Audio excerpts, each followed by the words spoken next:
Oh, Swastiastu, Pak. Selamat pagi. Swastiastu, selamat pagi, Dek. Gimana kabarnya, Dek? Baik, Pak. Sekarang hari Senin, apakah nggak ada kuliah nih hari Senin nih? Sampai bisa pagi-pagi datang jadi saya nih sini. Hmm. Kebetulan untuk hari ini mata kuliahnya semua pada libur, Pak. Jadi saya sebelumnya berterima kasih kepada Bapak karena sudah meluangkan waktunya untuk pagi hari ini. Tugas nggak ada tugas? Nanti misalnya ada tugas untuk besok, itu udah dikerjakan tuh belum? Tugas ada sih, Pak, tapi ya mungkin nanti bisa lah, nanti malam tuh. Bapak ini baru sampai sarapan nih. Adek udah sarapan belum? Eh, udah, Pak. Apakah nggak ada nih kendala sakit kepala gitu supaya konseling kita maksudnya berjalan lancar gitu? Biar nggak ada halangan, nggak ada kendala. Hmm, mungkin apa ya, kayak masih ya mungkin dengan beban-beban masalah yang saya bawakan sekarang ya seperti itu, Pak. Capek kuliahnya, capek ya? Seminggu kuliah itu capek ya? Lumayan sih, Pak, apalagi sebelumnya perkenalkan, saya lupa perkenalan. Perkenalkan, nama saya IGD Pratama Jayawardana dari jurusan matematika. Ya, karena kan Bapak juga adalah salah satu konselor dari layanan bimbingan konseling di kampus kita. Panggil saya Pak Widniana. Baik, Baik, Pak Witin. sebelumnya saya mau nanya lagi nih, D pertama ada gini nggak masalah kesehatan untuk hari ini? Karena kayak pusing atau nggak kenapa gitu? Kalau untuk kesehatan mungkin ya masih setengah lah, masih baik, Pak, kesehatan walafiat. Jadi siap nih untuk mengikuti kegiatan hari ini nih konselingnya. Siap, Pak. Dan satu lagi saya minta adik pertama ini untuk kita sejujur-jujurnya ya tentang masalah Ya. yang ada gini ya, supaya saya juga bisa mengerti bagaimana masalahnya, dan jangan takut untuk jujur karena di sini rahasia adik akan terjamin, karena di konseling itu ada yang namanya kode etik konseling, yang kode etik ini mengatur bagaimana kegiatan konseling itu seperti kode etik kerahasiaan, yang rahasia di konseling tidak akan kemana-mana, jadi jangan takut untuk kita ya, Dek. Baik, Pak. Nah, sekarang boleh nggak saya tahu apa yang jadi alasan adik-adik mencari saya untuk kegiatan konseling?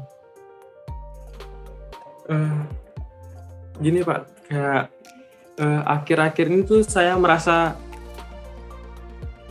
kurang serius dalam perkuliahan.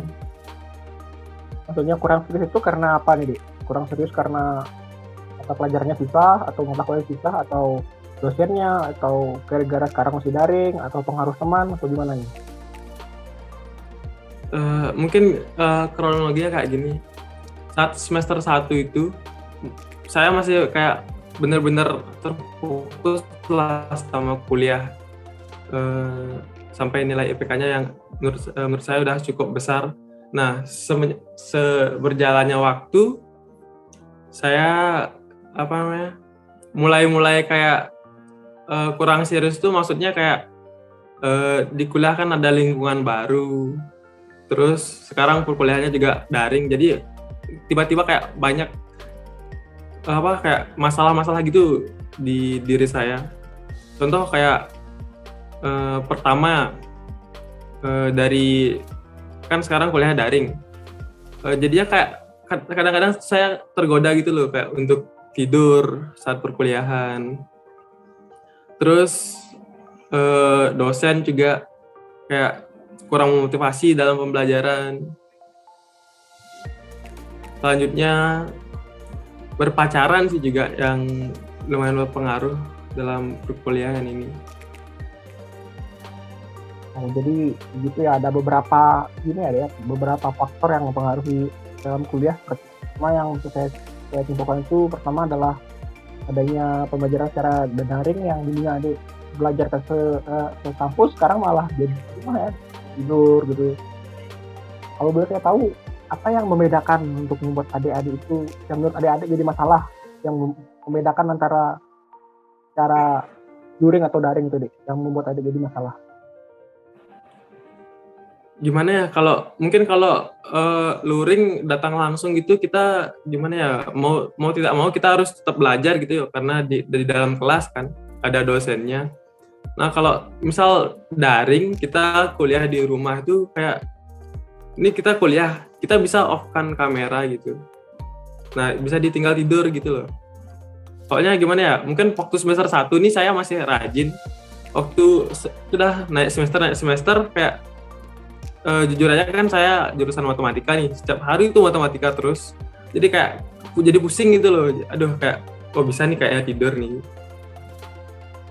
Kebayang sih, Jadinya kebayang. kayak, Untuk apalagi ada untuk mata pelajaran saya itu matematika ya, jadi ya kebayang ya dulu SMP sama aja cuman seminggu 2 kali, sekarang adik seminggu ya semuanya matematika, gimana nggak pusing juga ya.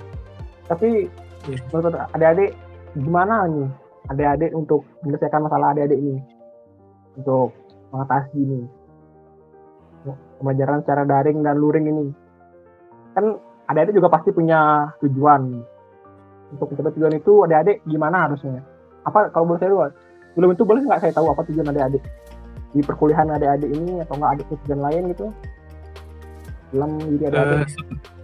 sebenarnya yang pastinya tujuan saya kuliah itu ya, pertama untuk ya menambah ilmu lah. Yang kedua ya biar kita dapat gelar juga, nanti kita mau nyari kerja kan biar lebih gampang nanti nyari kerjanya. Dengan tujuan adik yang seperti itu dalam untuk mencari gelar itu kan tidak cukup menurut saya. Dalam pandangan saya, mencari gelar itu tidak cukup untuk hanya bagaimana cuma dapat gelar, kan perlu juga nilai yang bagus itu kan ya. Apakah benar begitu? Iya Pak. Nah, dan untuk mencapai nilai yang bagus ini, apa yang mungkin adik-adik lakukan untuk memotivasi diri adik-adik untuk lebih memotivasi lagi untuk kuliah, mau itu luring atau daring? Apa yang mungkin adik-adik bisa lakukan gitu? Mungkin kalau daring gimana ya, kayak emang mungkin harus tetap diingat-ingat lagi sih sama tujuannya. Kita kuliah untuk apa? Mungkin itu bisa sedikit memotivasi sih untuk saya. Sudah bagus sih sebenarnya. Memang tujuan itu adalah salah satu cara yang paling baik mungkin ya untuk bisa memotivasi diri kembali. Nah, mungkin setelah masalah luring dan daring ini, tadi adik-adik sempat menyinggung tentang relationship juga ya, kalau saya tidak salah tadi dengar. Iya Pak. Nah, untuk ini menurut gimana penjelasan adik tentang pengaruhnya terhadap tujuan yang ingin adik-adik raih gitu loh? Ada masalah apa di sini yang mempengaruhi? Mungkin pengaruhnya cukup besar dari terkait dengan perkuliahannya. Kayak contoh, kayak yang saya rasakan sekarang itu, waktu mungkin semester 1 itu kan, saya katakan tadi saya masih rajin lah dibilang.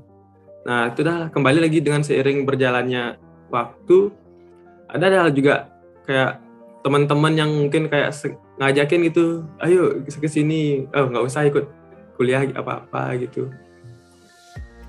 Jadinya kayak saya ya kayak malah jadi ikut ke sana gitu.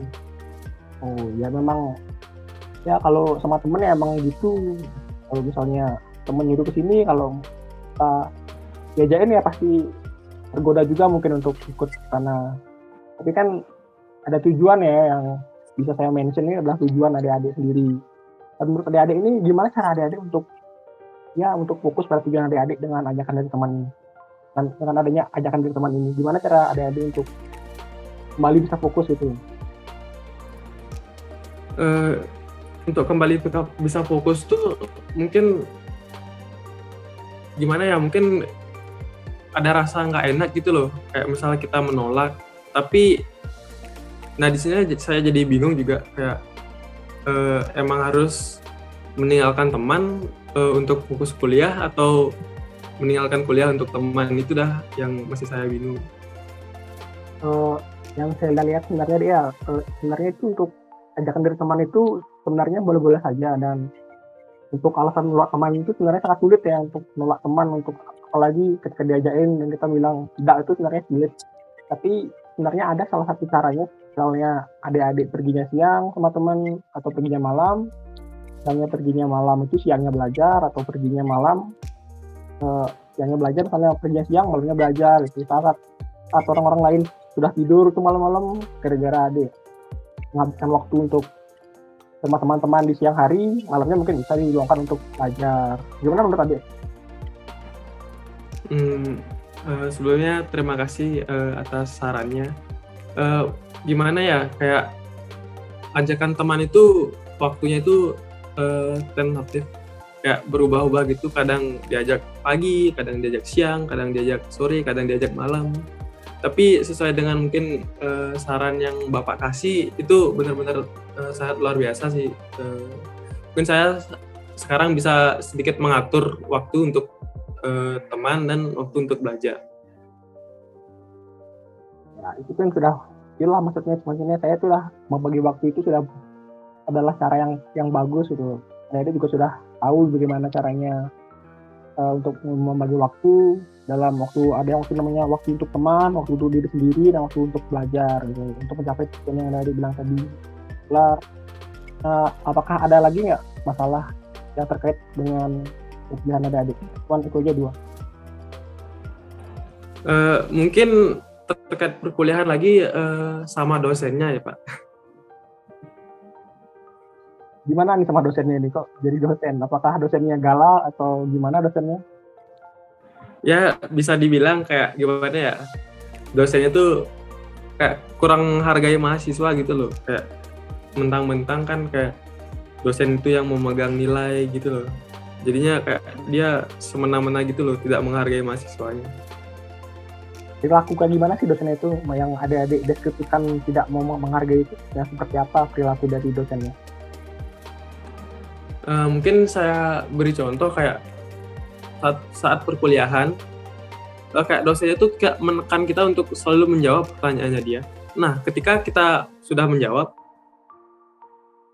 jawabannya itu kayak kurang dihargai gitu loh. Kayak langsung misalnya salah, ya misalnya salah setidaknya diapresiasi lah, kan sudah mau menjawab. Tapi kayak disalah-salahin gitu loh. Kayak benar-benar mungkin dengan sedikit makian juga. Ya, yang udah adik-adik tahu tadi, yang adik kan sudah tahu kalau dosen itu yang megang nilai, dosen itu yang motor kuliah. Ya, kalau dosen yang kayak gitu ya emang mana yang namanya dosen, ya tidak bisa disalahkan juga. Nah, adik-adik untuk mengatasi dosen yang seperti itu, apa yang mungkin adik-adik bisa lakukan? Nah, mungkin kesempatan yang bisa saya lakukan untuk mengatasi permasalahan dosen ini, setiap di akhir semester itu biasanya ada yang namanya angket penilaian dosen. Jadi di sana kita bisa meluapkan keluh kesah kita bagaimana dosen mengajar. Tapi sejauh ini tidak ada respon apa-apa. Kita hanya sekedar kayak mengisi angketnya saja, tapi tidak ada tindak lanjutnya terkait dosen tersebut. Emang ada sih beberapa dosen yang ya bisa dibilang oknum lah dalam dosen itu, yang berbuat seperti itu mungkin karena egonya dia atau karena jabatannya dia. Tapi kan kalau dilihat dari masalah adik-adik ini, dosennya cukup agak-agak gimana gitu dosennya. Mungkin bisa diginiin, adik-adik mungkin bisa lebih maklumin dosennya, karena dosennya kayak gitu misalnya kan dosennya tidak menghargai, ya karena kita tahu diri juga, kita mahasiswa mungkin bisa dimaklumi. Dan juga kalau kita nggak bisa memaklumi dia, kalau kita ngelawan malah nilai kita yang jadi masalahnya. Jadi lebih baik untuk memaklumi. Bagaimana menurut adik-adik? Ya seperti Bapak katakan, berarti saya emang harus sabar-sabar lah juga ya, terus dimaklumi juga. Tapi ya walaupun susah, mungkin bakal saya usahakan dah terus untuk bersabar dan fokus sama kuliahnya. Ya kan, semuanya pasti bisa pada akhirnya. Selama adik-adik mau berusaha, semua pasti bisa. Apakah boleh saya tahu adakah masalah lain atau cuma 3 ini saja masalahnya? Mungkin ini aja sih Kak, yang benar-benar kayak faktor yang bikin saya kurang serius dalam perkuliahan. Oh, ya kalau saya boleh simpulkan untuk di akhir ini adalah masalah adik-adik itu untuk pertama itu antara motivasi adik-adik dengan tujuan adik-adik sendiri. Yang dipengaruhi oleh 3 faktor tadi yaitu adalah luring dan daring, serta yang kedua adalah tentang hubungan pertemanan dan yang ketiga tentang dosen. Ya untuk solusi yang tadi adik-adik utarakan itu sudah sangat-sangat baik menurut Bapak, dan semoga adik-adik bisa untuk aplikasikannya ya, untuk mengaplikasikannya, dan jika sudah bisa yang sudah pasti adik-adik bisa meraih tujuan adik-adik sendiri. Begitu menurut Bapak. Dan apakah adik-adik ada kesan dan pesan gitu terkait kegiatan konseling kita hari ini? Mungkin untuk saat ini setelah konseling yang saya dengan Bapak, lumayanlah sudah sedikit terbukalah sedikit pikirannya untuk terfokus pada perkuliahan, kayak gimana ya, walaupun ada faktor-faktor yang saya tadi bilang kayak pertemanan, daring, sama tekanan dosen itu ya mungkin solusinya udah bagus dan luar biasa tadi, dan saya akan coba usahakan itu. Ya saya lihat dari respon adik-adik ini, sebenarnya adik adalah anak yang pintar dan juga sudah bisa tahu posisi di mana, posisi adik-adik di mana, bagaimana adik-adik kita berbuat, bagaimana solusinya, bagaimana masalahnya. Sudah bisa adik-adik diskusikan dengan sangat baik lah. Ya, karena adik-adik juga sudah tahu ya apa masalah adik-adik dan bagaimana solusinya, mungkin konseling hari ini kita cukupkan sampai di sini. Terima kasih adik-adik sudah mau percaya pada Bapak untuk masalah adik-adik ini, dan semoga adik-adik bisa mengatasi masalah yang ada ini. Apakah ada pertanyaan lagi? Baik, Pak. Mungkin untuk mungkin sedikit motivasi dari Bapak mungkin. Untuk motivasi itu sebenarnya bukan dari orang lain tapi dari kita sendiri. Bagaimana apa yang menjadi tujuan itu yang harus kita capai, itu adalah bagaimana prosesnya. Tidak semata-mata baru tujuannya di puncak gunung, habis itu di jalan ada singa, ada ular, itu ada batu yang menghadang, kita harus balik lagi ya, enggak gitu. Kita harus lewatin itu semua untuk bisa tujuan, kalau memang tujuan yang ingin adik-adik capai, bukan dari orang lain tapi jadi. Apakah ada pertanyaan lain, Dik? Untuk saat ini tidak, tapi mungkin saya sedikit menyimpulkan, berarti yang harus saya lakukan tuh gimana ya, kayak harus selalu ingat lah sama apa yang saya ingin capai, seperti itu ya Pak ya? Ya, itulah hal yang paling penting, adalah kekuatan untuk adik untuk bisa melewati masalah yang ada dimiliki. Baik Pak, baik, mungkin itu saja yang yang permasalahan-permasalahan yang dapat saya sampaikan untuk konseling kali ini. Jadi mungkin sekian, saya sangat-sangat berterima kasih kepada Bapak sekali lagi karena sudah meluangkan waktunya untuk pagi hari ini. Mungkin itu saja Pak. Ya, saya juga senang bisa membantu adik-adik karena ini memang tugas saya sebagai seorang konselor untuk membantu adik-adik. Dan terima kasih juga telah mempercayakan kepada saya untuk membantu adik dalam masalah adik kali ini. Dan saya rasa adik juga sudah bisa dan sudah mampu dan memiliki potensi juga untuk mengatasi salah adik-adik sendiri. Sekian dari saya juga. Terima kasih atas waktunya sekali lagi. Saya pamit dulu ya, Adik ya. Baik Pak. Terima kasih. Saya ucapkan salam Om Santi Santi Santi.